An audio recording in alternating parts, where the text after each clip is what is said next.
Quand vous prenez Afrique du Sud, quand vous prenez Kenya, quand vous prenez Ghana, quand vous prenez Nigeria, c'est vrai, on est tous en Afrique, mais au moins, pour eux, est mieux. Tout simplement parce qu'ils font preuve de créativité. Ils sont plus entreprenants. On ne les maintient pas dans la mentalité de bureaucratie. Entre-temps, je suis allé au Nigeria pour voir un peu comment la mentalité se passe là-bas. Parce que moi aussi, je suis africain francophone, 100%. Mais ma mentalité a changé très tôt. C'est ça qui a fait la différence. Alors quand je suis allé au Nigeria surtout, mesdames, j'étais choqué. J'étais même aigri au début. Je vois l'étudiant, suivez attentivement, l'étudiant nigérian vient en classe en voiture 4x4 new, pas acheté au port. Hey, le premier jour quand j'ai vu, il dit, hey, parfois moi je pose la question, are you a student? Il dit, how? Pourquoi tu poses cette question? What is your secret? Quand tu lui poses la question, quel est ton secret? Il va te dire, hey, one leg in school, another leg in business. Notre mentalité ici, notre culture ici, notre philosophie, l'éducation qu'on nous a donnée très tôt, c'est qu'un pied à l'école, l'autre pied se trouve où? Dans les affaires. Et c'est ce qui me permet, moi étudiant, ce n'est pas papa qui m'a acheté la voiture, moi étudiant, je peux m'acheter ma propre voiture, neuve. Mais chez nous ici, quelle est la mentalité? Two legs in school, bien collés, c'est-à-dire 2 pieds à l'école, bien collés.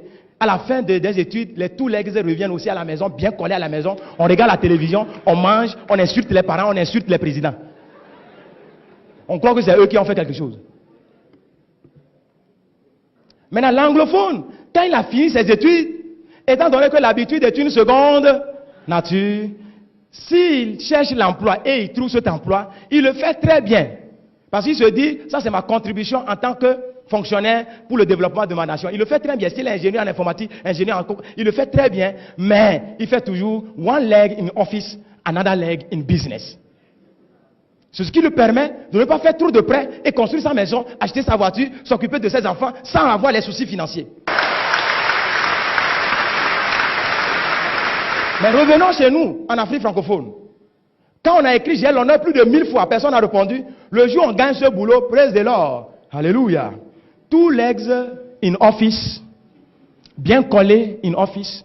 Quand on finit, les two legs reviennent à la maison, bien collés. On regarde la télévision, on mange un peu. Vous savez, là où nous on est puissant en termes de libération de notre potentiel, c'est notre potentiel sexuel. Quand on finit de manger, on regarde les journaux. Tout ce qu'on dit dans les journaux, c'est la négativité. On est énervé encore.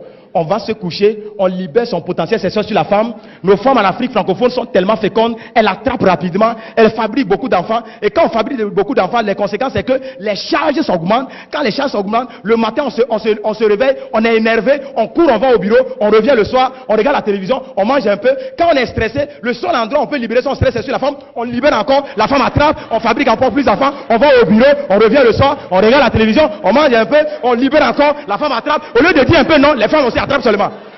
Et on a fabriqué tellement d'enfants, les charges ont augmenté, papa est stressé, actuellement il a 30 ans, mais il a tension, il a diabète, lui seul.